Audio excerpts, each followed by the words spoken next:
My name is Bruce Brown, and I am currently the athletic director at Northwest College and helping in several different areas of coaching. My background is that I've coached and taught for 32 years at the junior high level, the high school level, junior college, and college level.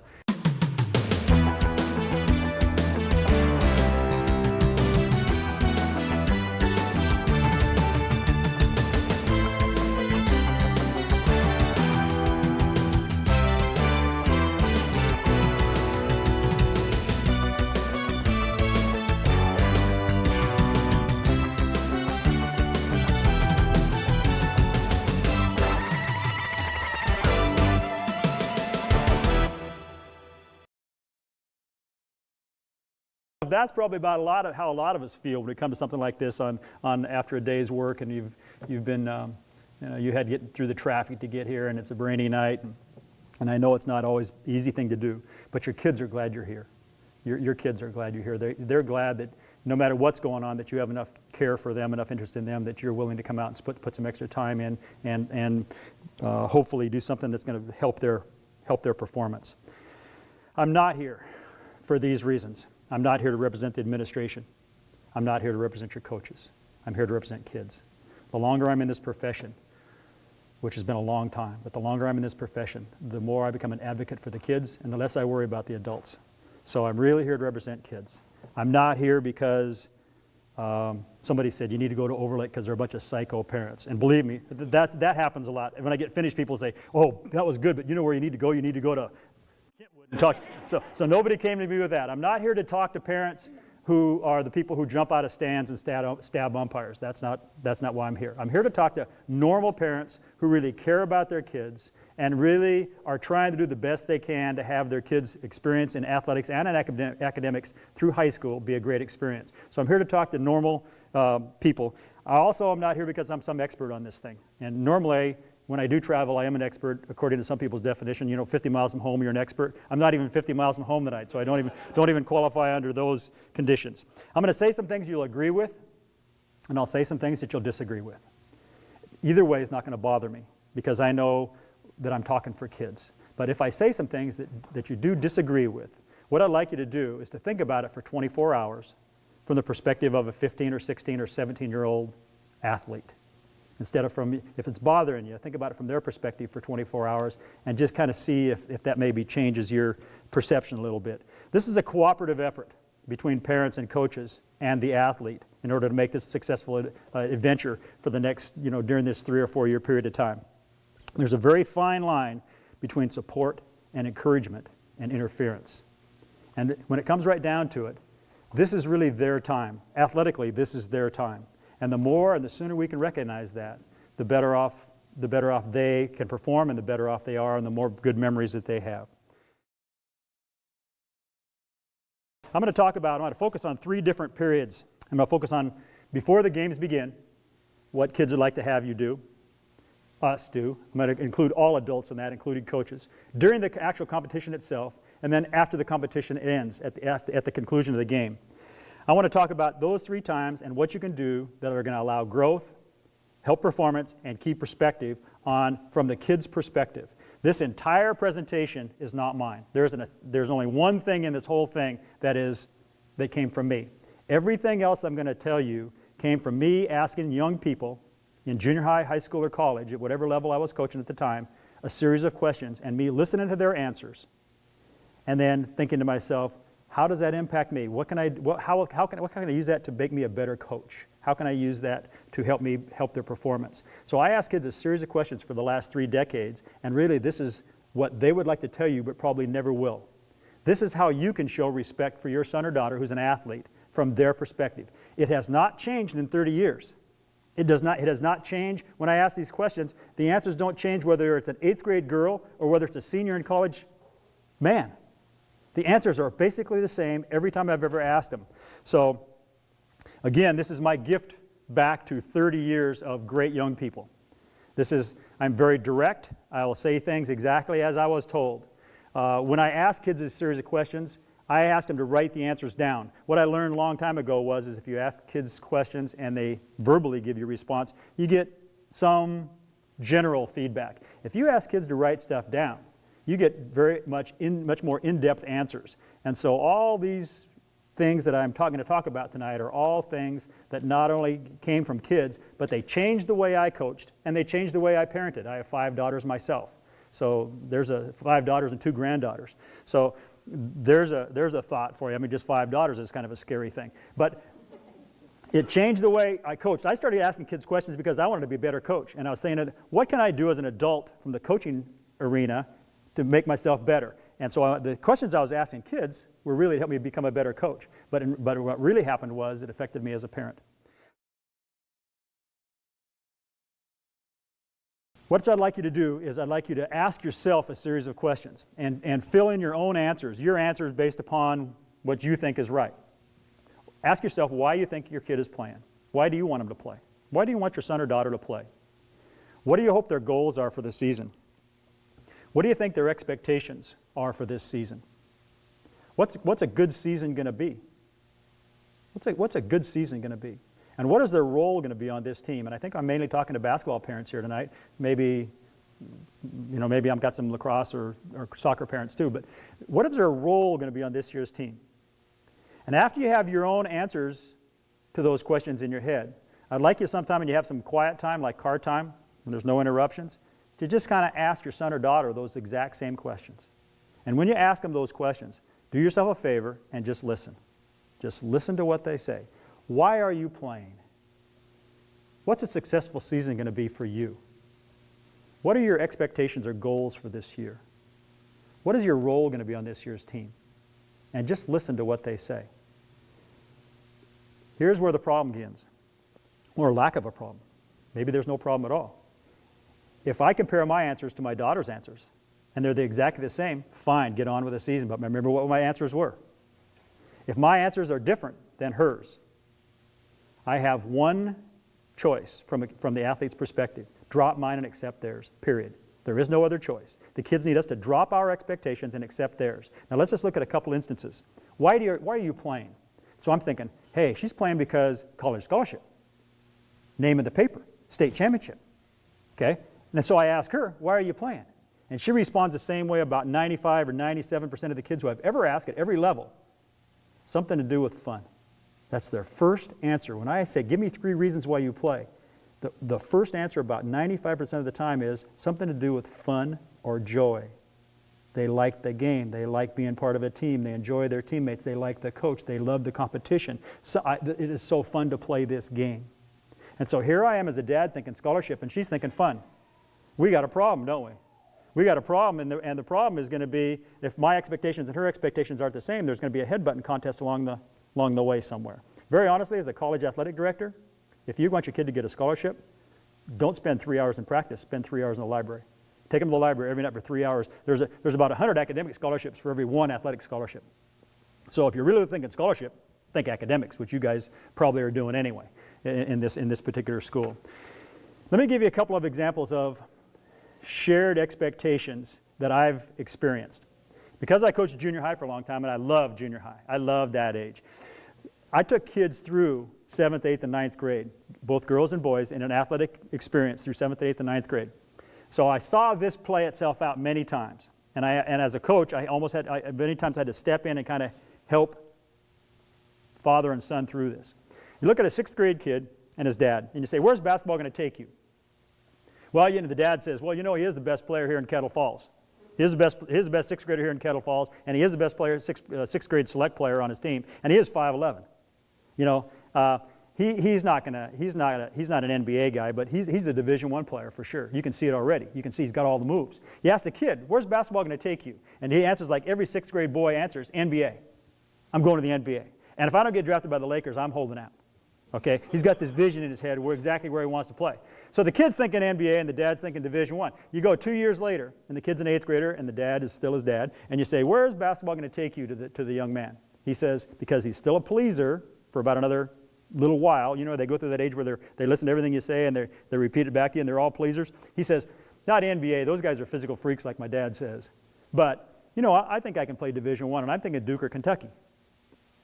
So you ask the dad, where's basketball going to take your son? And he says, he is a D1 player. I mean, you can see it already. He's still the best player on his on a select 8th grade team here in Kettle Falls, and he is 5'11" still. Okay, and very honestly, we expect the cards and letters to start coming in any time. We expect to start getting letters from these coaches any time. 2 years later, the kid's a 10th grader. He asked the kid, "Where's basketball going to take you?" And what has happened is he has had a chance to see the other junior high school that's coming to feed the high school. And he's had the chance to see those players come in and play against him and play with them. He's had a chance to play against him with the older guys. He's had a chance to kind of compare himself to how he's going to fit in on the system. He's had a chance to kind of look at the whole thing, and he gets realistic and say, "Where's basketball going to take you?" And the kid, as a 10th grader, and I've seen this happen so many times I can't tell you, looks at you in the eye and he says, "Boy, I hope I make the high school varsity here at Kettle Falls when I'm a junior or a senior." Reality has set in. So you ask that kid's dad, "Where's basketball going to take your 10th grade son?" And he said, "Well, you know, I think we got a Division I player here. You know, he is the best player in his age group, and he is 5'11", you know, still, okay? And you know what it is? I don't think we're getting enough summer contests. We're not playing enough games in the summer. We need to play 30 games instead of 10. We need to give our kid more exposure. The coach isn't featuring him in his offense. He's not getting enough shots. I better move him to Mercer Island." Okay? And so what happens is you're thinking, and all of a sudden at that point right there where reality is set in for the kid, and the father has not had reality set in on him yet. At that point right there, you get into a headbutting contest. If the kid decides to side with the father, it's the coach's fault. If the kid decides to side with the coach, he's got a problem with Pop. As far as, well, you're not trying hard, you know, there's a conflict that's just about ready to happen. And who loses is the athlete loses. I was at a retreat for a high school basketball team not too long ago. And it ended up winning the state championship. The high school basketball team that I was speaking to at a retreat won the state championship. And I was there for about an hour to talk to them about accepting roles on a basketball team. How do you accept a role, what the roles are, and how you accept them. So the first thing I asked them, here's 16 kids in a very relaxed atmosphere. So the first thing I asked them was, how many of you think that you know what your role is on this year's team? 15 out of 16 hands go up. I look at the 16th kid, I said, "How come you know what your role is?" He says, "I just moved in. I haven't had a chance to play these guys. I don't know coach's system. I don't know where I'm going to fit. I just don't know what my role." I said, "Good answer. You didn't have any idea. Good answer." I said, "How many of you think that your coach knows what you think your role is going to be on this year's team?" Follow that? About 9 or 10, more than half. Well, the other 5 or 6 need to sit down with coach and get role clarification so the two of them are on the same page. So that's one of the reasons the coach had me come in, to get that process started on role clarification. So the last question I asked him was this, the second to the last question. How many of you have parents who think that they understand what your role is on this year's team? That you think that they understand what you know your role is on this year's team? 0 for 16. Not one kid thought that his parents knew what that kid really knew what his role was going to be. I said, how many of you have parents who think your role is going to be larger than what you know it really is going to be? You follow that one? 16 for 16. Even the kid didn't know his role. I said, how's that work? So you don't even know your role. He said, whatever role I have, my dad's going to think it should be bigger. Well, there's a problem there waiting to happen, isn't there? Because the kid has a pretty realistic expectation of that particular season and his role in that season, and he knows or they know that there are other people who don't. So that's the first thing you do is share your expectations.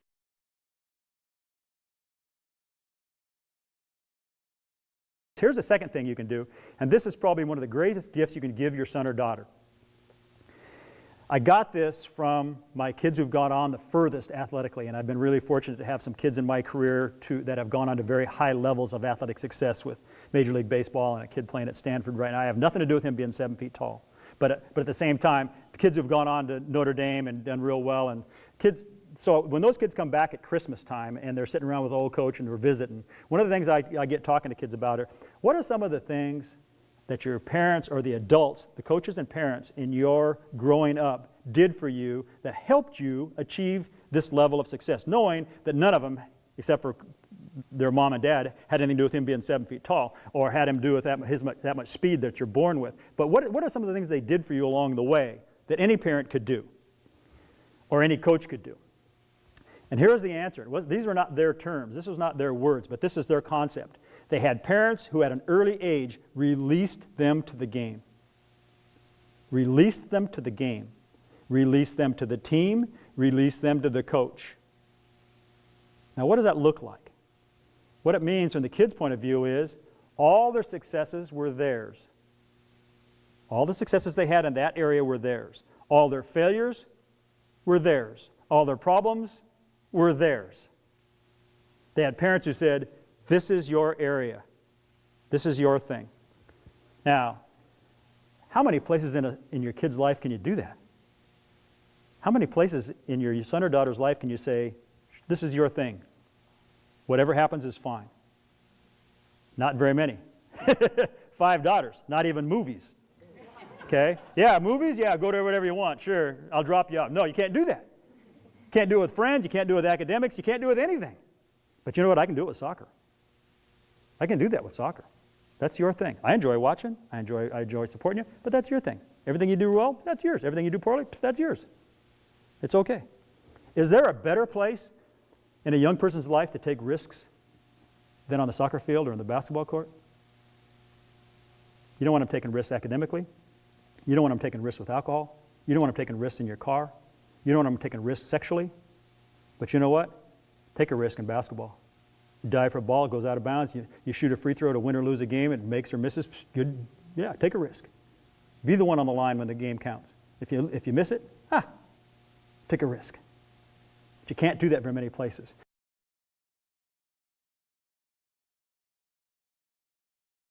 Release your kids to the game. Release them to the coach. Now, I always put a little asterisk here when I talk about this. When you release, when your kids are really little, before you release them to a coach, make sure that they are safe physically and emotionally. Make sure there's some people, as we all know, that are not really good for our kids to be around. And before you just simply turn over a little kid to a coach, make sure that you're there and you know them well enough that your son or daughter is going to be safe emotionally and safe physically before you say, here. But you know, once you feel that they are, release them to the game. It's one of the best gifts that you can give them. Here are some red flags that you have or have not released your son or daughter to the game. So this may hit some of you in the heart. It did me. Everything I'm going to talk about tonight, I experienced as a father. Every mistake that I'm talking about, I went through. Everything that I talk to parents about are things that I had to change myself. Here's some red flags that you haven't released your son or daughter to the game. If you continue to take credit when things go well. Yep, I showed him how to throw that curveball and we struck out 12 today. Yeah, we did. All that time I spent with her out in the backyard shooting those threes and we buried that one at the buzzer. Yeah, we did. No, we didn't. She did. He did. Okay? And you know who kids say that is? And again, don't kill the messenger. This is from kids. You know who kids say this is? This is dads. That their dads continue to kind of ride along with them on when things go well. Here's the next red flag. If you try to solve all their problems before they become problems, you try to solve every bump in the road. This needs to be a totally smooth experience. We can't have anything bad happen. Everything's got to be smooth. This whole experience needs to be perfect. Can't we all just bring everybody together and talk this out? Can't I go talk to the coach for you? Can't I solve this problem for you? And you know who that is, don't you? That's moms. It's the same people who, when they're like 7 years old, you counted every sprinkle on the cupcake to make sure there was 32 in it, so everything was perfectly fair. Those are moms. Kids say, my mom won't let me have a problem. My mom will not allow me to solve this. Okay? Here's another one. If you continue to try to coach them after they probably know more about the game than you do. And this is from kids. And very honestly, in these days, that happens about 9th grade. About 9th grade, these kids get so much coaching. They're playing all year round. They're doing all this stuff. And so here I am sitting in the car with daughter number 3 or whatever, and I'm sitting there and she's playing soccer. And all this connection we've had with her all the way along, I've had a connection with her through soccer. I don't know anything about soccer. But I've had like soccer connection with her because I go watch all these games. And so, we're talking about soccer. And all about 9th grade, I'm talking to her about soccer, and she kind of looks at me like, Dad, you really don't know anything about this, do you? So all those years of conversation, she was thinking, oh yeah, he really knows what he's talking about. And all of a sudden it's like, he doesn't know anything. Here's the next one.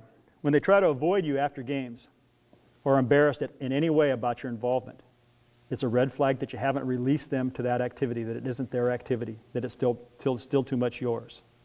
If you suffer with losses as hard or equally hard or harder than they do, if you celebrate with wins and you're more excited than they are, it's a red flag you haven't released them. One of the best gifts you can give your son or daughter is say, this is your thing. I'm there to support you, I'm there to encourage you, but this is your activity. Now I get in the car with daughter number 5, and she's 14. And she gets in the car with me after a soccer practice. I pick her up at soccer practice. And now I've learned that I'm not going to talk to her about soccer anymore because I learned long ago. They know more about it than I do. So she gets in the car with me after soccer practice, and we're driving along, and I can see she's got that little 14-year-old pout. You know how they get, when they're 14, they get the pout, and it lasts sometimes about a week, sometimes it lasts 3 years, okay? So she gets in the car, and she's got the little 14-year-old snarl, and she, I look over and I see something's wrong. So I say, Allie, talk to me. She says, Dad, that coach hates me. I said, she does? Dad, she is so mean. Well, I know this coach. This is a good lady. This is a very positive, demanding coach. She's a very good coach. And so, obviously, something's gone on there in practice where Allie had her feelings hurt or something happened, okay? And I think in her little 14-year-old mind, she sees me stopping the car and turning around and driving back out of that field, getting out of the car and walking out in the field and going out to that coach and saying, you treat my daughter nice, okay? I think that's what she saw me doing. And I look over and I go, Allie, sounds like you got a problem. Emphasis on you. Okay, it's not my problem. I said, you're the one that raised your hand and wanted to play soccer. This is a good coach. I'll be really happy to spend some time with you to work on how you talk to an authority figure, how you can talk to your coach about the problem you've got. I'll be real glad to talk to you about how you can do that. But that's your thing. Soccer is your thing, and now you take care of it. All the good things are yours, all the problems are yours. It's one of the best gifts that you can give your kid.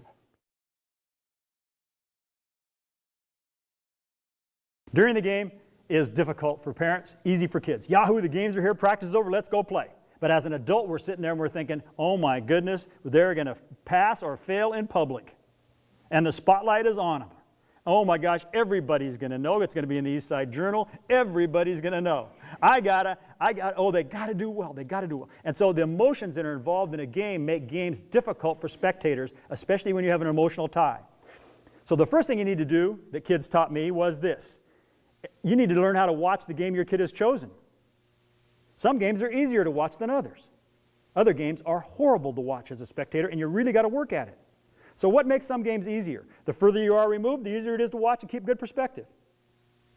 Football, you're 50 yards away. You're looking out there. Now, you guys don't have football, but you've seen football games enough to know you're 50, 60 yards, 70 yards away. And very honestly, if they didn't have numbers on their back, you wouldn't know which one is your kid. If they just all had blank uniforms, you'd be going, they got helmets on, I don't know. I think that walks like Mike. You wouldn't have any idea which one is yours. Some referee goes in and throws a flag and says, holding, and you're 70 yards away, and you go, come on, guys, stop holding. Another thing that makes it easy, is it objective, or is there a lot of subjective judgment in the game? Subjective judgment, coaches' substitutions, strategy, referees' calls. Objective, none of those things. Track. Track. Oh, there she is, daughter number 2. She's the fastest brown. She's running the 100. Come on, Bridgie. Okay? Come on, Bridgie. There's the guns up. In the stands, you're quite a ways away. Quite a ways away. Boom, guns up. There she goes. 1, 2, 3, 4. She finishes 4th. What do I say? Come on, ref, I think she was 3rd. No, it didn't work.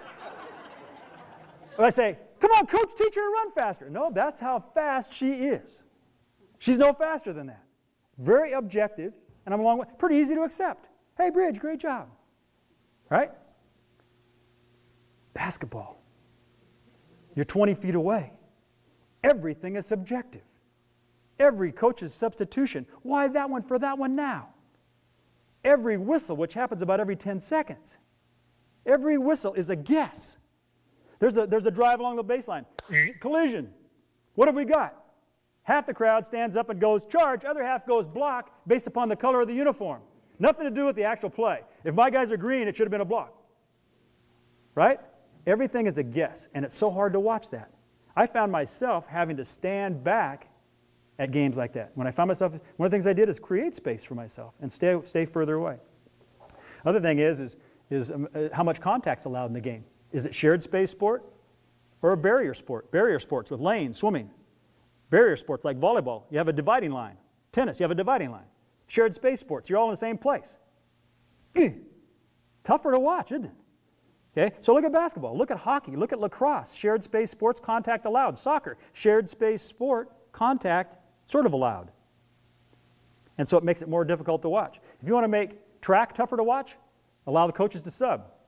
You're running like a 1500, kid runs a bad first lap, boom, you're out, you're in. Wait a minute, you can't do that. Okay? Put some subjective judgment in it. So so you guys have got to learn how to watch the sport your son or daughter has chosen, which in this case is basketball or soccer. And so you've got to be a good spectator under those. That's what they need from you. Here's what they say that they need from us. This changed the way I coached during games. They need us, the number one thing kids need from us is to model appropriate behavior. Now think about that. Model appropriate behavior. If we expect them to react to the adversities that come and go, the high and lows of the game, with poise and confidence, and they look at us, me as a coach, and I am a raving maniac, and then I say, you guys keep your poise. It doesn't work. If I want them to be poised and confident, I have to model poise and confidence. Now, if they looked at you during a game, are they going to draw confidence and poise, or are you going to make them more nervous? Now, first of all, if they're looking at you during a game, there's a red flag, you haven't released them.